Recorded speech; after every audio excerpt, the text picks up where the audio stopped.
Pada pilihan raya ini kita dapat melihat bahawa pihak Barisan Nasional khususnya sedang berusaha untuk menimbulkan persepsi berhubung dengan Pakatan Harapan bahawa kita ni pakatan apa yang digelar sebagai pakatan hancing lah, pakatan hancing kerana apa? Kerana apa saja janji yang telah kita buat untuk memenangi pilihan raya umum yang ke-14 dulu, iaitu manifesto kita, semuanya kita tidak laksanakan, dan sememangnya itu adalah merupakan satu pembohongan kerana seperti mana yang kita tahu daripada janji-janji yang kita usahakan dalam 100 hari yang pertama, pihak-pihak swasta telah membuat penilaian dan mereka merumuskan bahawa hampir 70% daripada manifesto yang 100 hari yang pertama telah pun ditunaikan. Di antaranya yang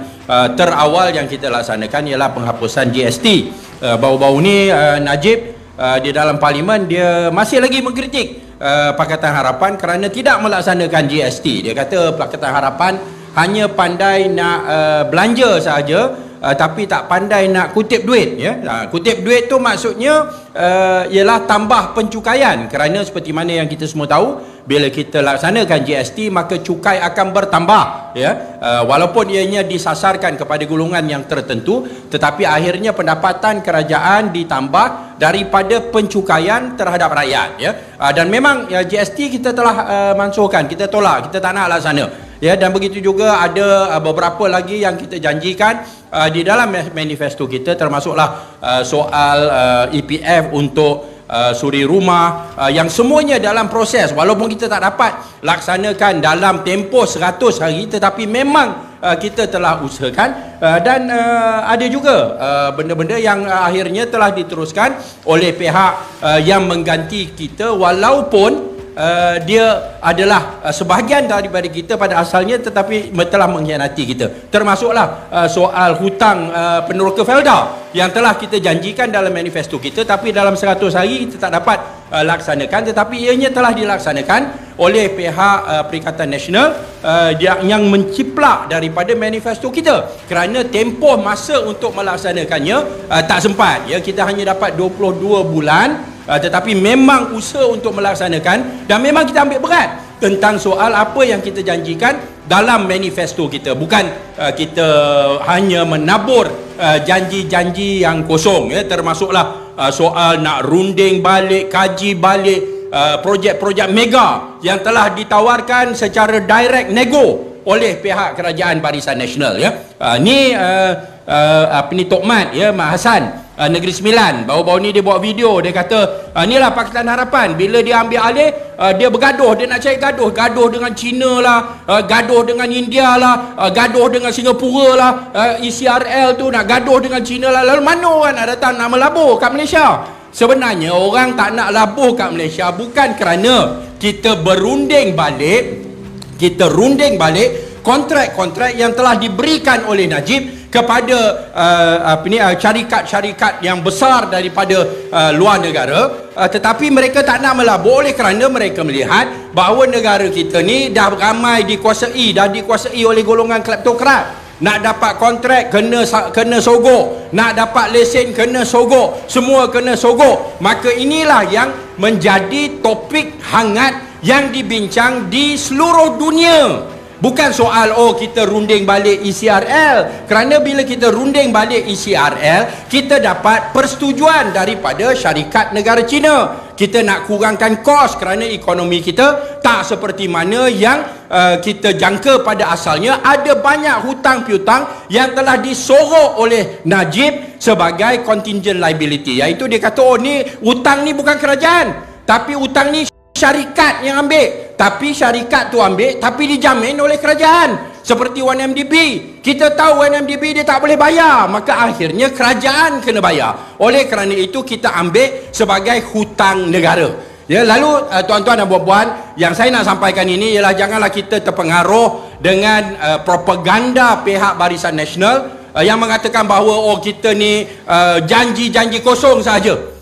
Ada orang yang dia salah tafsirkan kata-kata Tun Mahathir, ya. Walaupun Tun Mahathir dalam pilihan raya ni dia bertanding atas nama pejuang dan sebagainya dan tak bersama Pakatan Harapan, tapi bila dia kata manifesto ni bukan kitab suci, apa maknanya? Bukan berarti kita tak nak laksanakan apa yang ada dalam manifesto. Bila dikata manifesto bukan kitab suci, maksudnya yang menulis manifesto ni manusia.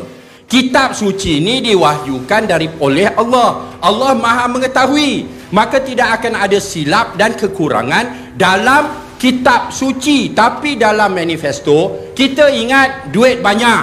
Tiba-tiba nampak, oh, banyak hutang yang telah disorokkan oleh Najib dan Kerajaan Barisan Nasional, di antaranya yang 1MDB. Ada yang lain-lain, iaitu syarikat-syarikat yang ambil pinjaman itu dijamin oleh kerajaan, tapi kita semua tahu syarikat itu tak boleh bayar. Maka akhirnya kerajaan kena bayar, dan oleh kerana itu hutang negara bila kita klasifikasikan kembali bertambah.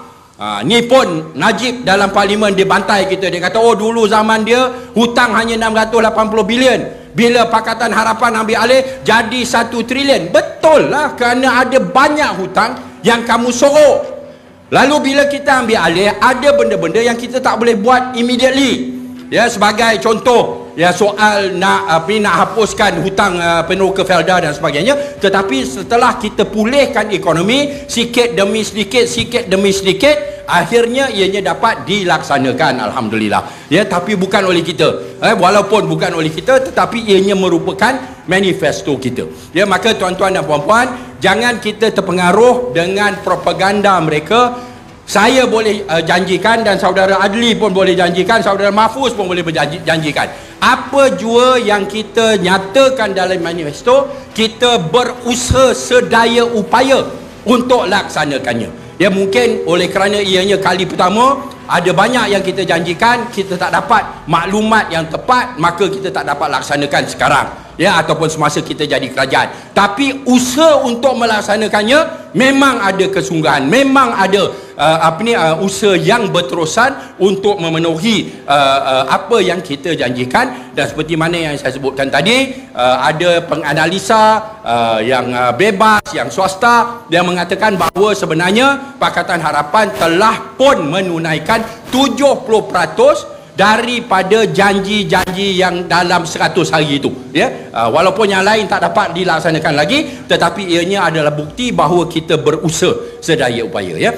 Tuan-tuan dan puan-puan, memang kita semua tahu bahawa pilihan raya negeri Johor ini adalah bertujuan untuk nak memenangkan balik kluster mahkamah dan nak kembalikan balik mereka sebagai pemerintah di peringkat federal. Ini memang tak boleh disorok, ya. Ini memang matlamat dia. Dia nak menang di Johor ini seperti mana dia menang di Melaka, supaya dengan itu dia boleh paksa desak Ismail Sobri untuk bubar parlimen dan adakan PRU 15. Ini harapan mereka. Tujuan mereka ialah supaya kalau mereka menang PRU 15 ini, maka orang seperti Najib, orang seperti Zahid Hamidi dan sebagainya, mereka boleh dibebaskan daripada pertuduhan-pertuduhan yang sedang mereka hadapi sekarang. Ya, inilah apa sebabnya kita lihat Najib begitu aktif dalam kempen. Ya, dia memang duit ada banyak lagi, ya, kerana sebahagian daripada duit yang telah ditahan telah dikembalikan kepada dia, dan dia sedang kempen dengan begitu aktif. Dia nak menang di Johor dengan harapan bahawa PRU 15 akan diadakan segera supaya dia boleh kembali berkuasa, dan bila dia kembali berkuasa, dia boleh lepaskan diri dia dan geng kluster mahkamah ini daripada pertuduhan dan dakwaan. Oleh kerana itu, ianya amat penting untuk kita tentukan bahawa cita-cita mereka untuk kembali ke berkuasa, the return of the kleptocrats, dapat digagalkan.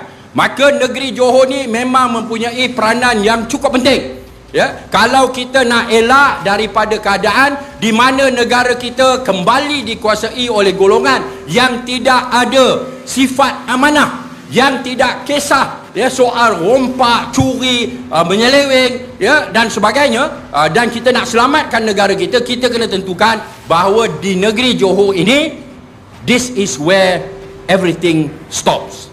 Ya, perancangan BN akan digagalkan dan dihentikan di negeri Johor. Saya yakin rakyat Johor cukup memahami dan menyedari betapa penting PRN ini.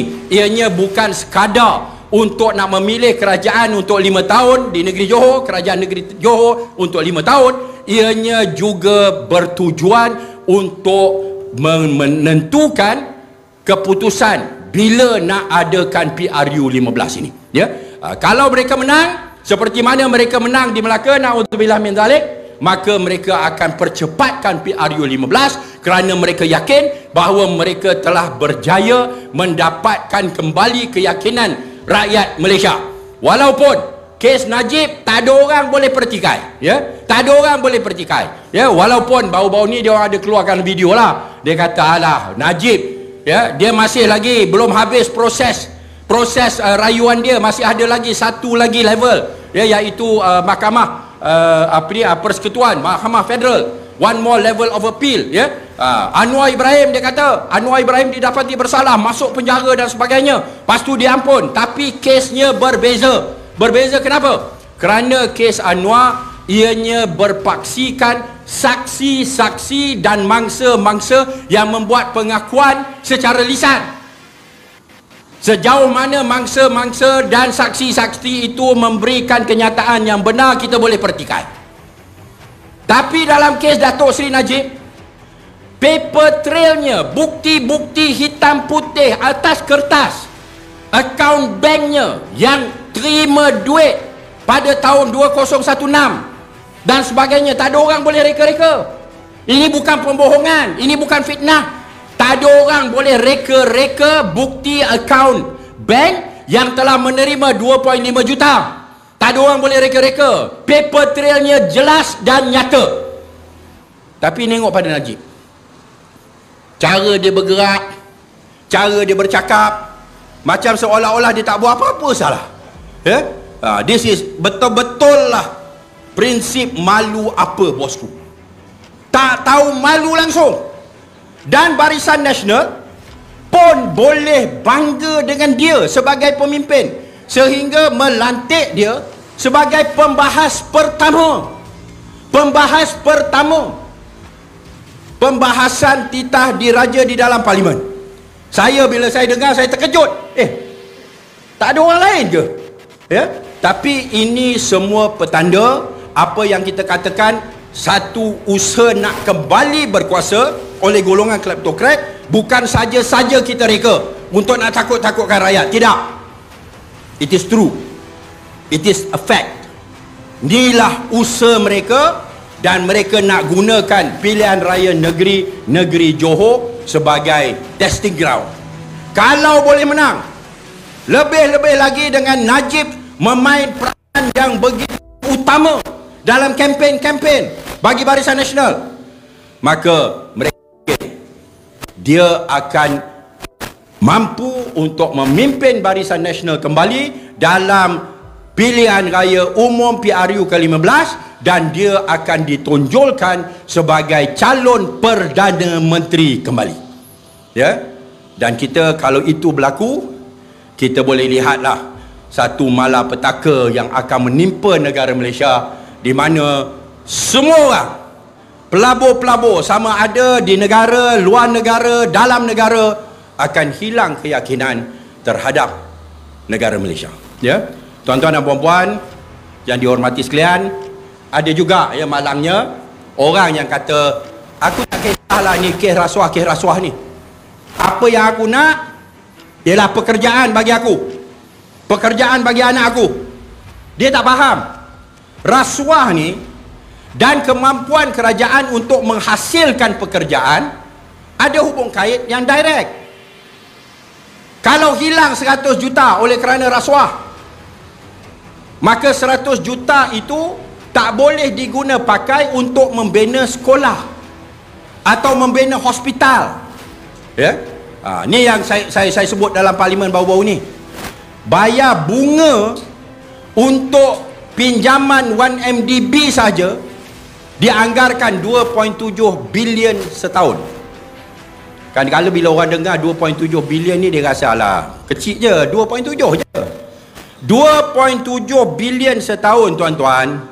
Kalau kita kira bersamaan dengan 7 juta sehari.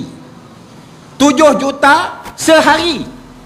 Cuba imagine, kalau ada 7 juta sehari, macam-macam kita boleh buat untuk menghasilkan pekerjaan bagi rakyat jelata. Bila duit ini hilang, maka itulah sebabnya sekolah pun kurang, hospital pun kurang, ya, kilang-kilang pun kurang, ya, industri pertanian pun tak dapat pelaburan yang seperti mana yang sepatutnya daripada kerajaan, kerana duit tak ada. Bila duit tak ada, maka pekerjaan itu akan terjejas, ya. Lalu kita kena faham bahawa ianya mempunyai hubungan yang direct, dan kalau kita ingin supaya ekonomi kita bangun, dapat dibangunkan kembali, maka kita kena tentukan adalah pemimpin-pemimpin yang bersifat amanah, yang tidak akan khianat dan tidak akan makan rasuah sehingga negara yang rugi, ya. Maka tuan-tuan dan puan-puan, muslimin dan muslimat yang dihormati sekalian, marilah kita sama-sama jadikan negeri Johor negeri yang mempertahankan pemerintahan yang adil dan pemerintahan yang menolak rasuah dan menolak perkauman.